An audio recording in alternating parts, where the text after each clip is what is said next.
লা ইলাহা ইল্লাল্লাহ না বললে কোনো নেকি হয় না, তার কোনো বাঁচার পথঘাট হয় না।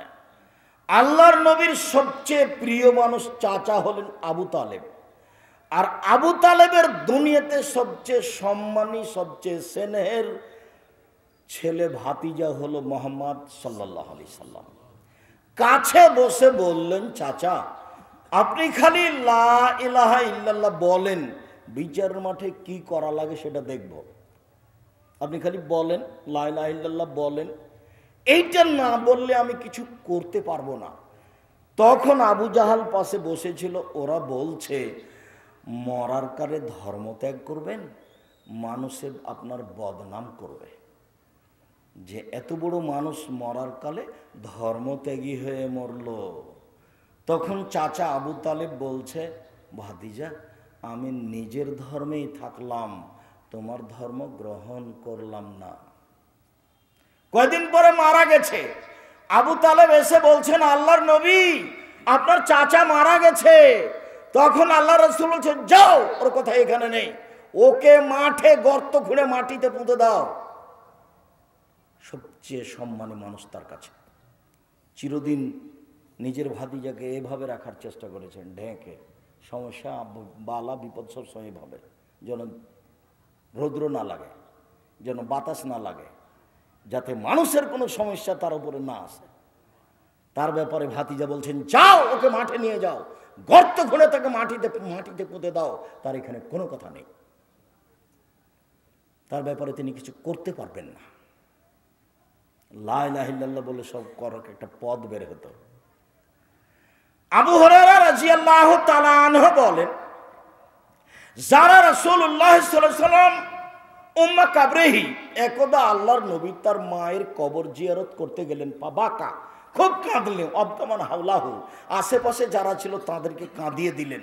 তারপরে তিনি বলছেন, পৃথিবীর মানুষ শোনা রেখো, ইন্নী ইস্তাজানতু লে উম্মি ইস্তাজানতু রাব্বি লে উম্মি আন আস্তাগফিরা লাহা, আমি আমার প্রতিপালকের কাছে অনুমতি চাইলাম, আল্লাহ আমার মার জন্য একটু ক্ষমার অনুমতি চাইতে পারি? আল্লাহ আমি আমার মায়ের জন্য একটু ক্ষমা চাইব, এই অনুমতিটা কি আপনি দিবেন? তিনি বলছেন, লাম ইউদানলি, আমাকে অনুমতি দেওয়া হলো না। আল্লাহর নবী বলছেন যে আমার মায়ের ব্যাপারে যে ক্ষমার কথা বলবো, অনুমতি হলো না, ক্ষমা তো বহুদূরের কথা। বুঝা যায়নি মনে হয়। আল্লাহর নবী কার জন্য ক্ষমার অনুমতি চাচ্ছিলেন? তার মায়ের জন্য। ক্ষমা হবে কি না পরে, এই কথাটার অনুমতি চাচ্ছিলেন, আল্লাহ তুমি আমার মাকে ক্ষমা করো, এই যে বাক্যটা বলবেন, এই বাক্যটার অনুমতি চাচ্ছিলেন। তো আল্লাহ বললেন, না ওটা হবে না। কেন? তার কালেমা ছিল না।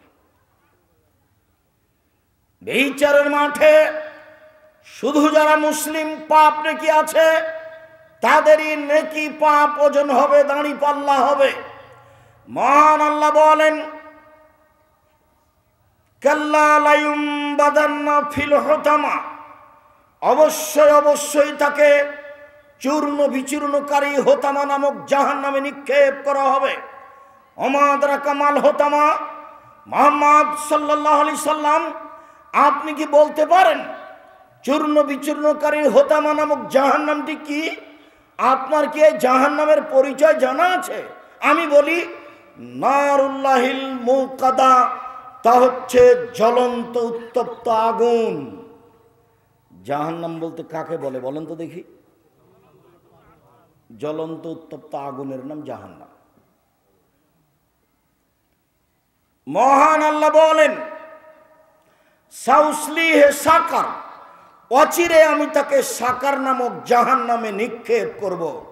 অমাদরাকা মা সাকার, মুহাম্মদ সাল্লাল্লাহু আলাইহি ওয়াসাল্লাম আপনি বলতে পারেন সাকার নামক জাহান্নামটি কি? সাকার নামক জাহান্নামের পরিচয় আপনার জানা আছে? আমি বলি, লা তুবকি ওয়ালা তাজার, সাকার এমন একটি জাহান্নাম যে জাহান্নাম মানুষকে ছাড়বেও না, যে জাহান্নাম মানুষকে মারবেও না। এই কথাটা আল্লাহ অন্য জায়গাতে বলছেন, লা ইয়ামুতু ফিহা ওয়ালা ইয়াহইয়া, মানুষ জাহান্নামে মরবেও না, মানুষ জাহান্নামে বাঁচবেও না, তার নাম জাহান্নাম।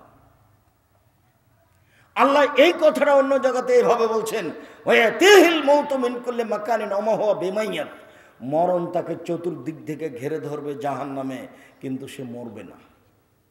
কেমন হলো কথা? ইন্না লাদাইনা আনকালা ওয়া জাহিমা তোমান জাগুসাতিন ওয়া আযাবান আলিমা, আমার কাছে আছে দুর্বহ বেড়ি, দাউ দাউ করে জ্বলতে থাকা আগুন, কাঁটা যুক্ত জাক্কুম, রক্তপুঞ্জ মিশ্রিত জ্বলন্ত ফুটন্ত পানি পুঞ্জ। এ কথা আল্লাহ তাআলা বলেন জাহান্নামের পরিচয়। একটু সংক্ষিপ্ত আজকের জন্য জাহান্নামের পরিচয় শেষ করলাম। একটু জাহান্নামীদের পরিচয় দিই, তাহলে জাহান্নাম বোঝা যাবে।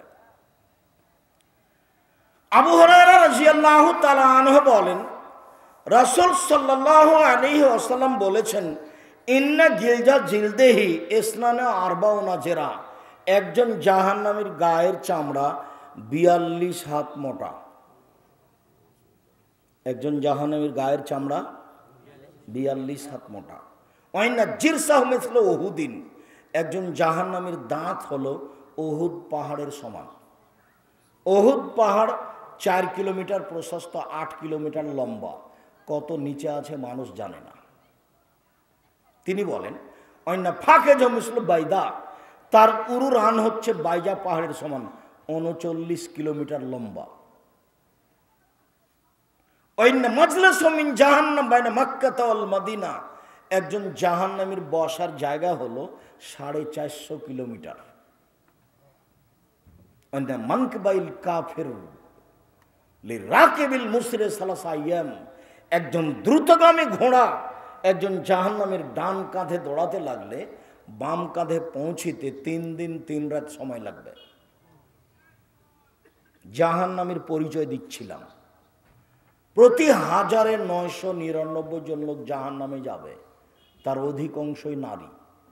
প্রতি 1999 লোক জাহান্নামে যাবে। একজনের বসার জায়গা যদি 450 কিলোমিটার হয়, প্রতি 1000-এ যদি 999 জন লোক জাহান্নামে যায়, তাহলে জাহান্নাম কত বড়। আল্লাহ রাসূল বলে, ইন্না সাকরাতাল্লাযী মালা তুলকা মিন শাফিরে জাহান্নাম ফাতাবিয়াল কারে বাদানা সাবিনা, একটা বিশাল পাথর, প্রায় 1 কোটি মণ ওজনের পাথর যদি জাহান্নামের মুখের উপরে ছেড়ে দেওয়া হয়, তাহলে নিচে যেতে সময় লাগবে 70 বছর। 1 কোটি মণ ওজনের একটা পাথর যদি 1 ঘন্টা নিচে যায়, কত যেতে পারে? 1 দিন, 1 মাস, 1 বছর। 70 বছর গেলে কত কিলো যেতে পারে? মানুষের হিসাবের বাইরে। সারা পৃথিবীর মানুষ জিন একসাথে যদি জাহান্নামে ঢোকে, তো দরজায় সমস্যা হবে না। কি দিয়ে বোঝায় আপনাকে আমি জাহান্নাম কত বড়? আল্লাহ বলছেন, আল্লাহ রাসূল বলছেন, বিচারের মাঠে থাকবে জাহান্নাম, বিচারের মাঠে থাকবে জান্নাত, বিচারের মাঠে থাকবে মানুষ, বিচারের মাঠে থাকবে জিন, বিচারের মাঠে থাকবে পশু প্রাণী, বিচারের মাঠে থাকবেন আল্লাহ, বিচারের মাঠে থাকবেন ফেরেশতা। বলেন তো বিচারের মাঠ কত বড়? সব মুখামুখি বিচার হবে। লাইসা বাইনাহু ওয়া বাইনাহু তারজুমান, কোনো দোভাষী থাকবে না। এই ছেলেরা, খুব সাবধান, পাশে থেকে কোনো ছেলে যেন আপনার পাশ থেকে না উঠতে পারে, কেননা ও তো কথা বুঝে না। কিছুক্ষণ পরে উঠে যেতে চাইবে, তখন তার কারণে পরিবেশ নষ্ট হবে। আর তোমরা যারা দায়িত্ব পালন করছো, যারা আমার কাছে গেছিলে, তোমরা আজকে বক্তব্য শুনতে পাবা না, তোমরা পাহারা দাও। কোথাও যেন 2 জন মানুষ গল্প না করে, তার নোংরামি বন্ধ করার চেষ্টা করো। আমি এখানে কথা বলবো আর তিনি গল্প করবেন, এমন দুঃসাহস যেন কেউ না করে। তোমরা খুব সাবধান, সতর্ক থেকো। উপস্থিত বৈঠকের মুসলিম বোন, আপনাকে আবারও সতর্ক করছি, মুখ খুলবেন না। সম্মানিত দ্বীনি ভাই বোন, জাহান্নাম এবং জাহান্নামীর পরিচয় দিচ্ছিলাম সংক্ষিপ্ত। এবার বলি, জাহান্নামকে টেনে হেঁচড়ে বিচারের মাঠে নিয়ে যাওয়া হবে। কোথাও আছে? সাত জমিনের নিচে আছে, জান্নাত সাত আকাশের উপরে আছে। আছে, তৈরি করা, রেডি করা আছে। আব্দুল্লাহ ইবনে মাসউদ রাদিয়াল্লাহু তাআলা আনহু বলেন, ইজা ইয়াউমুল কিয়ামাবে জাহান্নাম, বিচারের মাঠে জাহান্নামকে টেনে হেঁচড়ে নিয়ে যাওয়া হবে। ওয়ালাহা সাবুনা আলফা জেমাম, জাহান্নামের গায়ে ৭০,০০০ লোহার রশি লাগানো হবে। মা কুল্লে জেমামিন সাবুনা আলফা মালাক, প্রত্যেক রশিতে ৭০,০০০ করে ফেরেশতা থাকবেন। একজন ফেরেশতার এত ক্ষমতা, এই গোটা পৃথিবীতে হাত ঢুকে এভাবে উল্টে দিতে পারে। এত ক্ষমতার অধিকারী ফেরেশতা ৭০,০০০ করে থাকবেন এক একটা রশিতে। জাহান্নামের গায়ে লাগানো থাকবে ৭০,০০০ রশি, তাকে টেনে হেঁচড়ে বিচারের মাঠে নিয়ে যাওয়া হবে। এ কথা আল্লাহ বলেন, এ কথা আল্লাহর নবী বলেন। জাহান্নাম কথা বলতে পারে, এটাই অবাক। জাহান্নাম কথা বলতে পারে। কাল্লা ইন্নাহা লাযা নাযাতান লিশাওয়া তাদু মান আদবারা ওয়া তাওয়াল্লা, নিশ্চয় লাজা নামক জাহান্নাম মানুষের চামড়া ঝলসিয়ে দিবে। নিশ্চয় লাজা নামক জাহান্নাম মানুষকে ডাকবে, আসো আসো, এই দিকে আসো। দুনিয়াতে মুখ ফিরিয়ে নিয়েছিলে, উল্টা পথে চলেছিলে। যতবার নবী রাসূল দাওয়াত দিয়েছিলেন, আলেম ওলামা দাওয়াত দিয়েছিলেন, তখন তো উল্টা পথে গেছিলে, এখন এই দিকে আসো। জাহান্নাম বলবে এভাবে। জাহান্নাম কথা বলতে পারে। সেদিন আপনার আর মুখ খোলার কোনো পথ থাকবে না। আপনি বুঝতে পারেননি জাহান্নাম কাকে বলে, কিয়ামত কাকে বলে, কবর কাকে বলে। জাহান্নাম মানুষকে ডাকবে বিচারের মাঠে, জাহান্নাম কথা বলতে পারে। আল্লাহ তাআলা বলেন, ও তাকুলু হাল মিন মাজিদ, ইয়াওমা নাকুলু লিজাহান্নাম হালিম তালা। বিচারের মাঠে আল্লাহ জাহান্নামকে বলবেন, জাহান্নাম তুমি কি পূর্ণ? জাহান্নাম তুমি কি পূর্ণ? তখন জাহান্নাম বলবে, হাল মিন মাজিদ, আর কি কিছু আছে? এ দেখেন কথা বলছে। মানে মানুষ দিয়ে জাহান্নাম পূর্ণ হবে না, অথচ একটা মানুষের বসার জায়গা 450 কিলোমিটার।